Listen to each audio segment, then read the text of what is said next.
that it should, in theory, be hard to itemize against Karthus early on, so he can be extremely potent. The other surprising thing here, though, is that Genji's team composition has to run all the way in, and because that's a mid lane Karma, her shields are going to be really big and allow no room for recovery. But on Genji's side, Kennen, Olaf, Karma, Lucian, and Yuumi, priority across the board. This team composition is mono red. You gotta love it. We're getting aggro in the lanes here. Excited to see once again that Lucian and Yuumi combination. And we are going to right now, guys. Let's hop onto the Rift once again for game number 3 of KT versus Genji.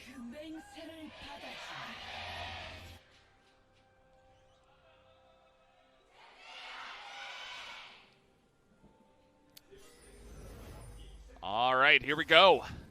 Into the game once again. All right. Let's see if anything exciting happens super early on. It would probably be on Genji's side, but looks like they are content. I like that. He's using Ermac. The Karthus Reaper skin. It has chroma. Yeah, Ermac from Mortal Kombat. Oh, okay. Yeah. Absolutely. I definitely heard of that. Deprived as a child, I guess. Was that in one of the earlier ones? I played like an earlier one. That was in Mortal Kombat 3, I believe. Oh boy, here we go. Cube. He is going to flash away from that one, but you talked about that top lane. He's going to have a little bit of extra help up there. And that's actually a really big victory to get Kennen's flash so early on. And TP. Yeah. Karma with the Kleptomancy. Or, no TP. We'll see if she elects going for tank Karma, or if she's going to be full-on AP, or if she's going to be supportive utility AP Karma. Definitely a lot of options. I don't know why Score...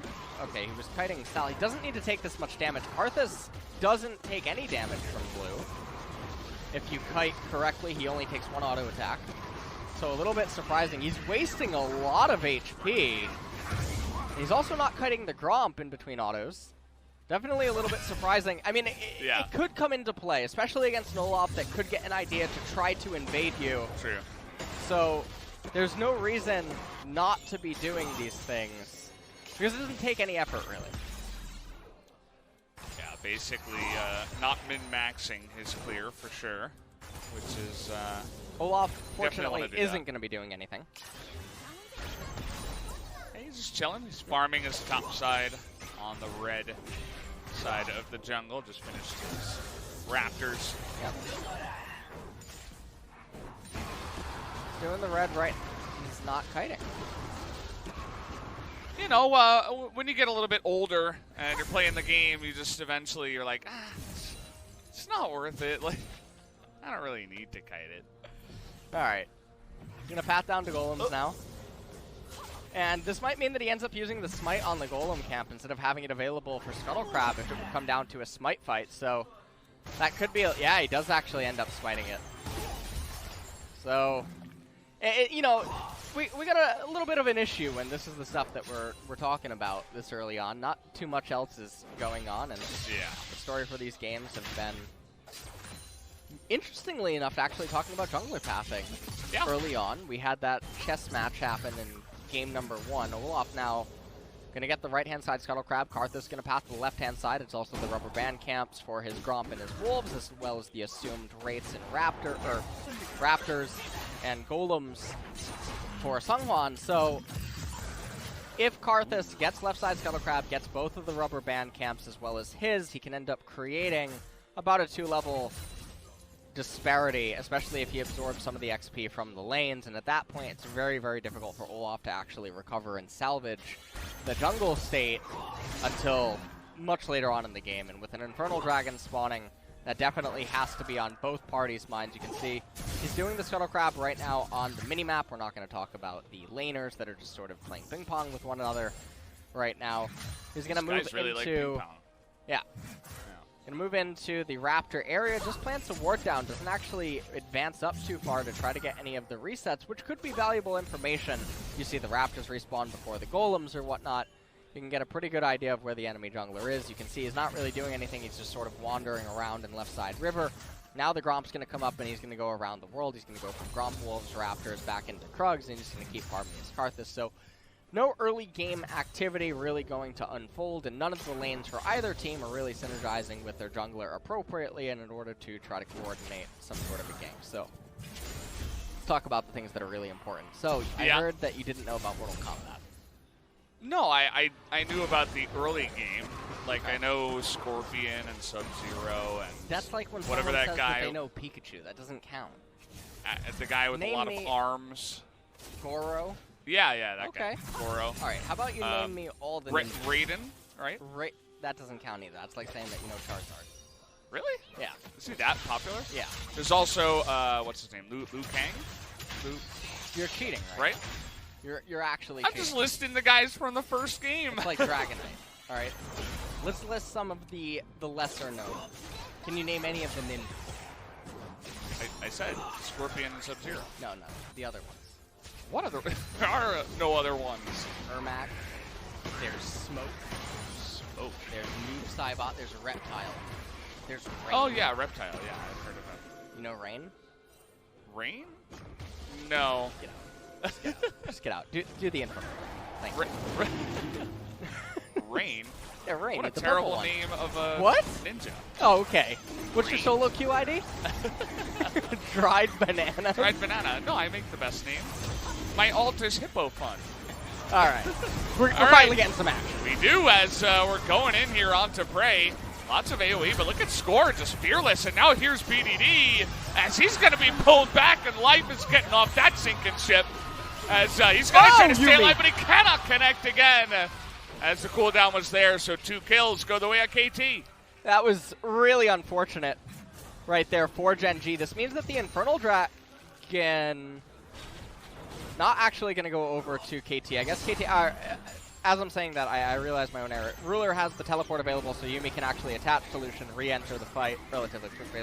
So, right here, Gen G, they're trying to start the Infernal Dragon up, and KT are in position, ready to fight. Atrox finds himself with the flank. The Karthus Qs are landing, and then the Infernal Chain's just able to bring Karma right back in. That was definitely a Jack and Rose moment, as Life was holding on a little bit too long. Ended up going down. BDD extremely excited. Yeah, it's not Naisu anymore, it's Naisa. Yeah. It's a new dimension brought in here by BDD. Up there in top lane. He's actually doing quite well here against the Kennen. You can see the way that Kennen's itemizing. He has the Vampiric Scepter as well as the Negatron Cloak. Smeb going to actually path down now, maybe look for some information. He's going to run into Seonghwan. Oh, wow. Okay, the brawl starts here, but Slicing Maelstrom is better than not getting CC'd, it looked like. Karthus? Karthus trying to kill him and save his life. There you go. The kill will go the way of Smeb. And so right now, even though Karthus doesn't get a kill or an assist, he influences the lanes to a certain extent with the damage that he put out, and that's one of the unsung things about his ultimate, as it does hit all 5 champions.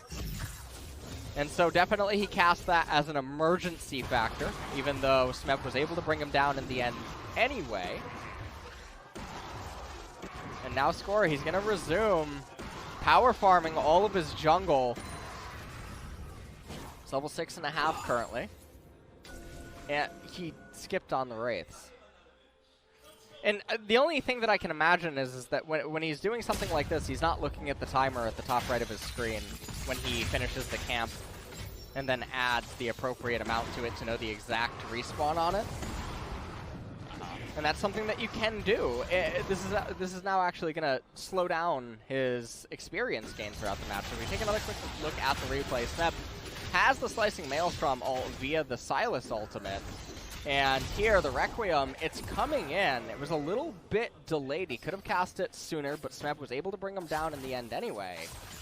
Protobelt will be the first item of choice. Runic Echo still not complete for the Karthus, and it looks like Score still not going to do his Wraiths?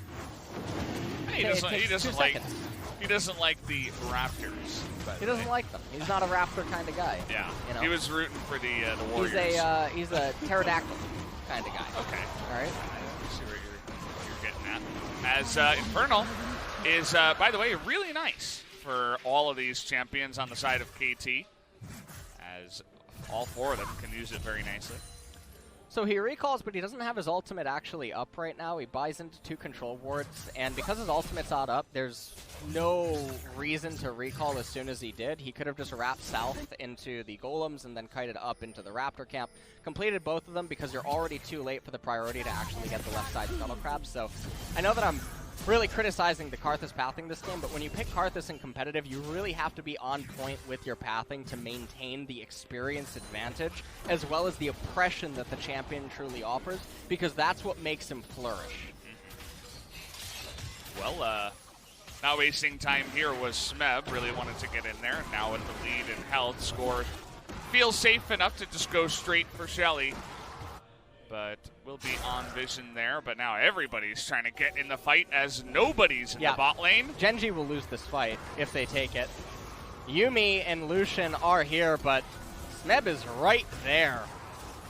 Requiem's up now as well. Oh, man. Is this just going to be deja vu? I don't know what Genji is doing. This is just like game number 1. They're not identifying that there is realistically a super small % chance that they can win a fight. And what I mean by that is that they need a dream scenario, and they need KT to make a lot of errors in order for the fight to truly go that way. And I'm talking about missed skill shots, blundered spellcasts, Karthus ulting while still alive and then dying or something. Like, a lot of things have to go their way, and so they fall behind on tempo a lot, and they lose out on a lot of opportunity. Karthus now going to get back to farming his camps. And in this game, KT are in a fantastic position. They have an Infernal Dragon for all of their champions. The only one that doesn't really utilize it that well is going to be the Nautilus. And the Genji Mono Red team composition, well, anyone that's a fan of Hearthstone Murlocs or Mono Red and Magic probably knows what happens when Red is top decking and the opponent's still at 20 life. So, yeah, doesn't feel too good. Nah, it's a bad scenario. And that is where they find themselves currently. It's not a massive lead in gold, but as you mentioned, all the other stuff is more important to look at here. As BDD, we were thinking maybe sending that Aatrox up towards the top lane, and perhaps Genji were thinking it as well, but that is not the case. As BDD has done a nice job on that pick so far, and now they're going to be using this Rift Herald up in the top lane. Nice rotation by all 3 of them. Not much that Cuvée can do to stop this. We're now up here in top with Smeb and BDD together, getting so many valuable plays. Teleport coming in from Kuzan has the cat attached, but it's not really going to mean anything, as now Snowflower and Prey rotating up. Prey's going to crash the wave in mid lane. Karthus is going to fall back south probably after this, unless the fight transpires. And then they'll actually get themselves left send, Sky Scuttle Crab. Wall of Pain comes out. Oh, Score trying to bait here, but both teams are fighting pretty needlessly. You can see that realistically there's no way to dive Genji underneath the turret. And Genji is actually the only one that could have an advantageous outcome from this fight in the event that KT goes too over-aggressive, out of position, ends up getting caught by a lot of spells and losing too much HP. And so now we're just going to do the casual thing. We're going to go top to bottom inside of the jungle. Kallista's going to return down into bottom lane. Smeb's going to chunk Cuvée over and over. Cuvée has teleport, but that last plate surely should fall with the cannon minion, but Smeb's actually not escorting it, so we might potentially miss out on the plate gold. 30 seconds remaining on plates. Looks like he was out of range of that one. And to make matters worse, it is actually going to be the supportive Karma. Which... Okay, here we go. We're already getting in there, as now Cuvée is so dead. See you later. Score and Smeb together, holding hands and taking them down. It's going to be First Blood turret now going over to the way of KT, and things are just getting worse and worse and worse because all of the pressure now is on Ruler. Now, he does have a 30 CS advantage, but it doesn't matter all that much, all things considered, because the team composition for KT is just so much superior, and they're ahead. So we just take a look at what's happening here. Cuvée trying to clear out the control ward, gets hit by the Wall of Pain, just surrenders to his impending death. Doesn't actually waste the Slicing Maelstrom, which is a really good decision. And now with Sylas unlocked, He's able to go elsewhere on the map. Clown Dragon is up right now. Not the highest priority, especially not for a team composition like KT, which is a slow-moving unit. It's basically a walking ballista that wants to operate around. Ballista. Yeah, walking. Oh, I see what you did there. You brought the attention to the card, huh? Okay. I was actually thinking more along the lines of Warcraft. What? A walking ballista? Yeah. Is that a real thing? I mean, I know of ballistas, but why do they call it a walking ballista? Do they have to like walk it over to the battle or something? All right. They don't have wheels. Look at Nautilus. He's walking. Yeah, he's not a ballista though. Okay. Yeah. Why not? I mean, that's just not. What if he wants to be? I mean, you can aspire to be whatever you want. He's got a Callista.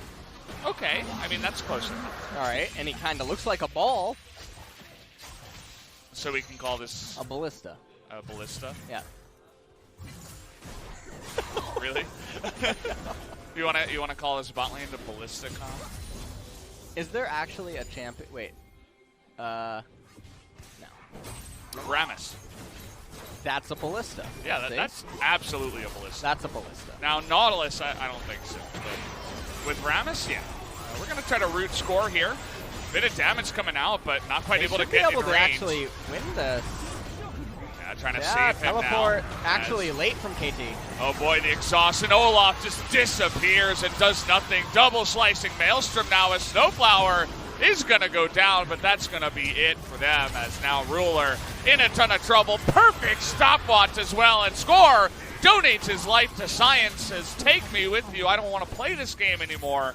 But the rest of his team will be able to clean up everybody except Kuzan. Yeah, they're just so far ahead right now is KT, and with that, I almost sort of want to call that's probably it. That's probably the nail in the coffin. To make matters worse, Olaf is actually going AD Olaf, the only real true source of physical damage that's going to be coming in for the most part, because the way that Kenon has itemized is going to be the Lucian, so I don't know why the damage ramifications coming up. We take a look at the replay. Nautilus ult to save Score. And then I truthfully thought that Genji should have been able to do something here, but I just forgot that Olaf doesn't actually do anything unless he has an advantage. So they end up going down right there. Juggle of the turret aggro goes into stopwatch, and then interestingly, Karthus had the aggro. Yeah. And it actually looked like Score was surprised, maybe. He said sorry. Oh, thank you for that translation. That was Nice. good. You like that? A little bit of an accent on it. Yeah, that's true. So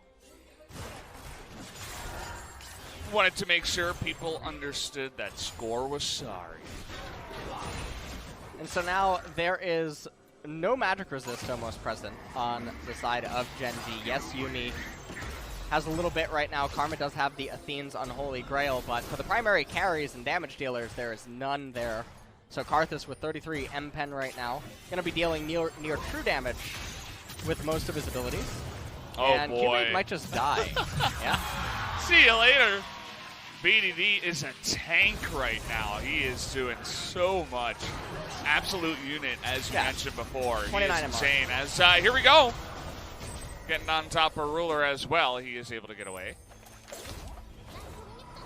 And the game is just, I think, unsalvageable right now for Genji. Basically, what they would need is they would need a multi-man Yuumi ultimate combined with Karma hitting a mantra Q onto several members, and for Karthus probably not to have Requiem or something in order for them to win a team fight. Is just such an unfathomable sequence of events that could help them salvage this game. And this is one of the problems when you draft like this, and it happens all too often. When you're a team with powerhouses stacked across the board and you can consistently get advantages and you're better than your opposition, team compositions like this will look really good.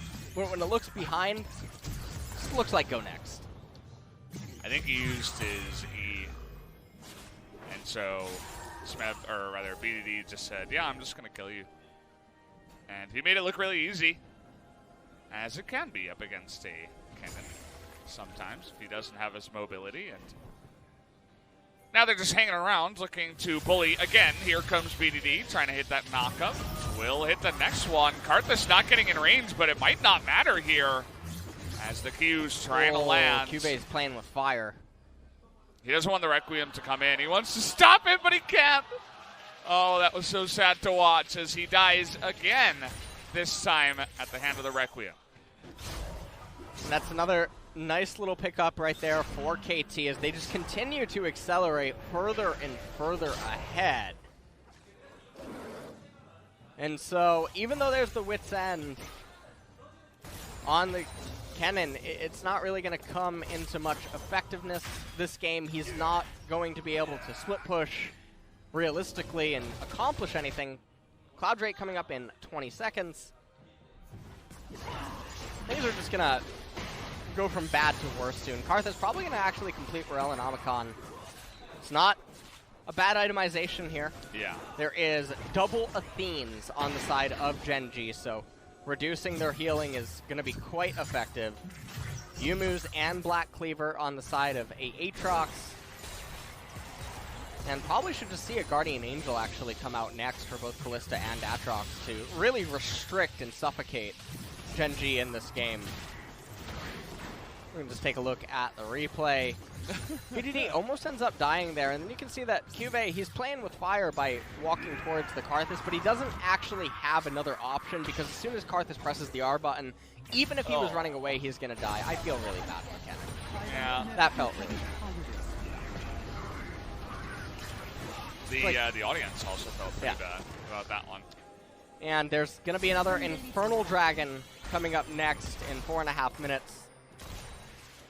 Yeah, they got double Cloud too, so you thought you could try to get away from this Aatrox. You're not going anywhere. Yeah. He's going to be right on top of you, and there's not much you can do as now even Smev is just getting in there and doing so trading much damage. Yeah. And you look at what is happening here. Look at the level disparity in top lane, 2 levels. In jungle, 1 level. Mid lane, 1 level. AD carry, 1 level. Yuumi, however, is ahead, so. Oh, yeah. Cat's always ahead. Just Yuumi things.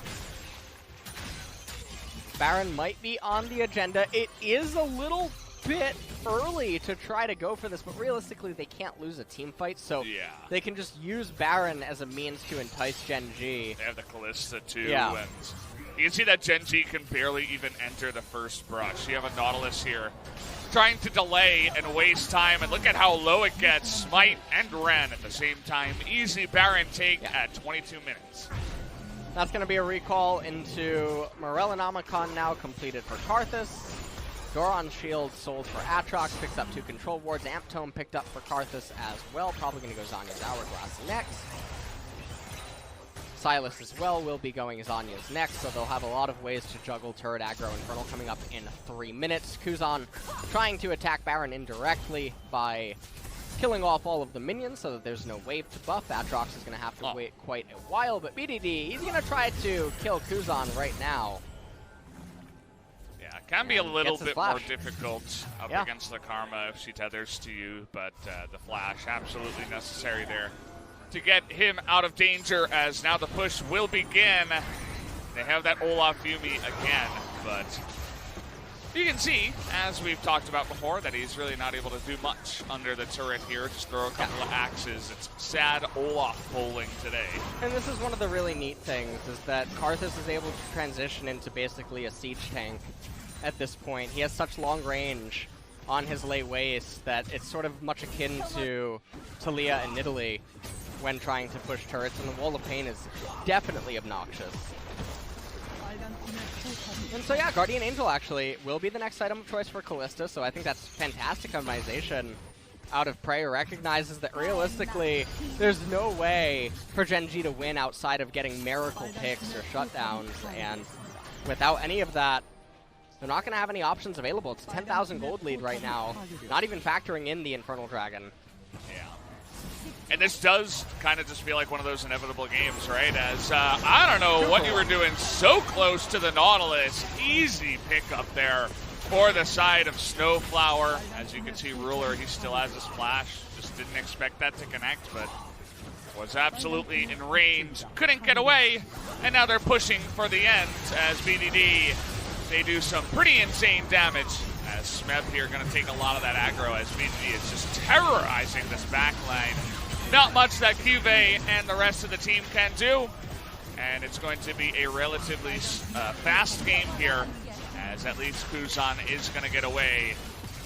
And down will go the Nexus. Game number 3 going to go the way of KT, and the series will go to them as they do slide ahead of Gen G in the standings. And so one thing that I want to really point out here for people watching is that the drafts, especially in game 1 and 3, and even 2, as Jin Air, as they are pretty well known for taking the slow games as well, but we'll see if Nuguri and the boys over at Down1 can put an end to that and do some fast, fun, action-packed games. I got no plans tonight, Brendan. We're going home at 2 a.m. 2 a.m.? We're going home at 2. That would require some delays, though. We're going to start watching LCS on one of the other monitors. Yeah?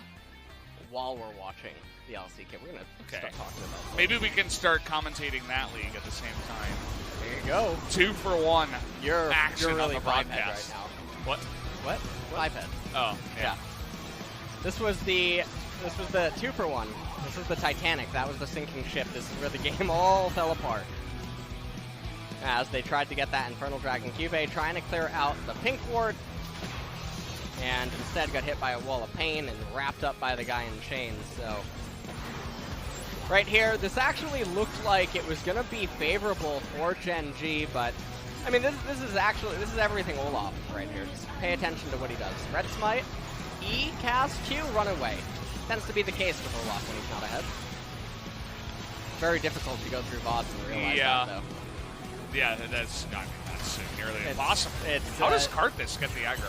I don't understand. It drops from Smeb, and I guess instead of Prey, who's closer, it goes to Karthus? I would have to watch that again. I wasn't paying attention, and I don't have my contacts in, so particles. Can't really see if Runic Echoes is going off or something before a shot is taken. And then this was the saddest moment of the game. Yeah, that was really sad. I think Karthus looks so happy when he does that. It's like watching Pikachu faint. Yeah. Feels bad, man. And this was the end of the game, so.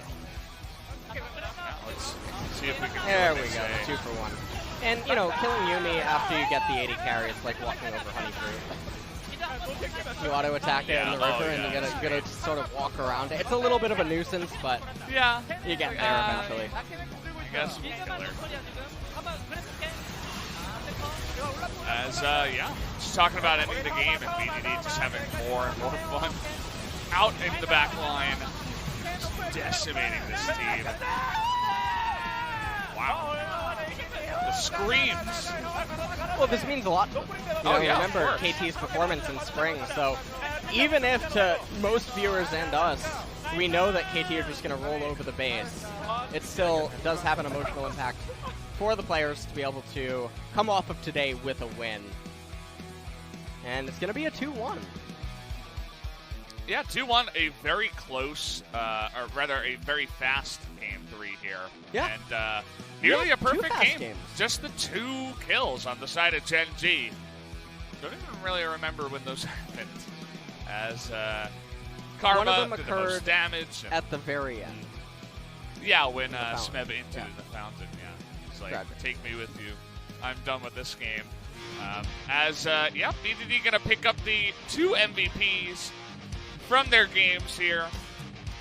Doing a very good job of just kind of torturing Cube in the side lane. After he rotated, Cube was like, wait, what? This isn't what I signed up for.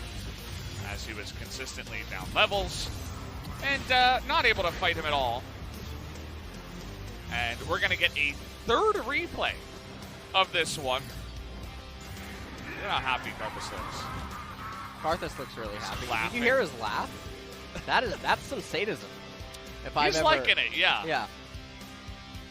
And he's green on the inside. I didn't know that. Ermac. Oh, there you go. Yeah. Okay. You're gonna have to look up Ermac. We figured it out. You're gonna look up Ermac. I will. During the interview, you're looking up Ermac, and then you're gonna tell chat what you think. Well, we're gonna send it over to Ji-sun. She'll help out with the translation of the interview. Translation, and we're gonna be here BDD, the solo MVP of KT Rolster today. So BDD, how do you feel right now? Well, recently we could have done better, but we lost a lot of games, so I was really sad. So if we lost this one again, it could have been the end. So we were really doing our best to work today. Well, you guys actually at the senior citizen center squad smacked for Prey on the starting lineup. Well, the older players, they're really aggressive. So at the same time, we're really stable and aggressive. So it's really reliable. Game number 1, their zero play was on point. The mid skirmish was actually the key moment to turn the game around. So what was going on? We knew that Karma doesn't have flash, so we wanted to open fight there. And Smeb made a call that he's gonna roam down, so we were able to kind of pick up good results. Yeah, Smeb was the one giving us the call that he's gonna roam to the mid lane.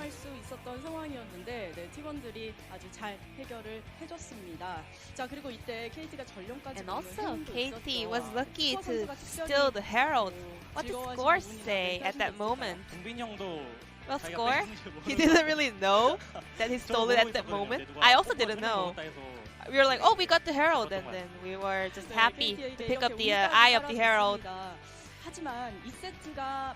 However, game number 2 was not that good. What's the reason? Well, game number 2, we were kind of letting our guards down. We actually also didn't try to make any plays, so that was the main reason.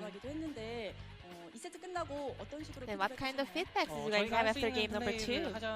We were like saying that let's try the plays that we are able to do at the moment. Game number 3. Well, your opponent seemed to like using the combination of game number 2 and 1, the draft. What about KT then? We were trying to be a little bit more aggressive in game number 3.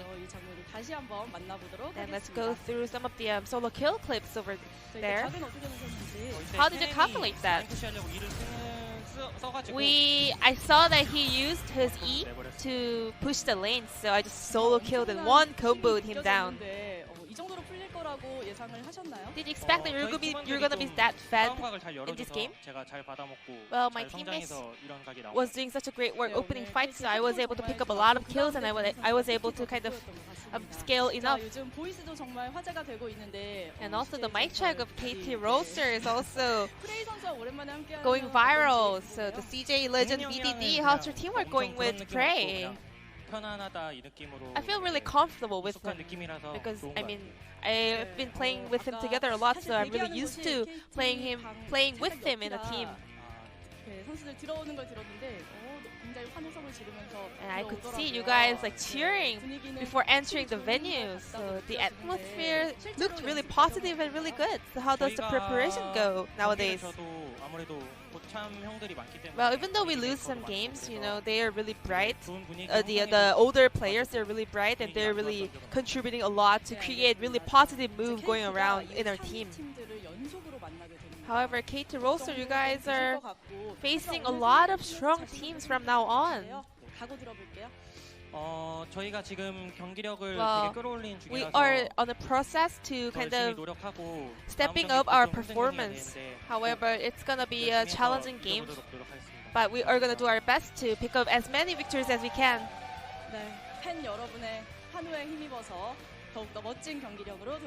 I hope to see more of an improved performance of KT Rolster, and thank you very much for this interview, VDD, and I'm gonna pass it back to our casters. Thank you.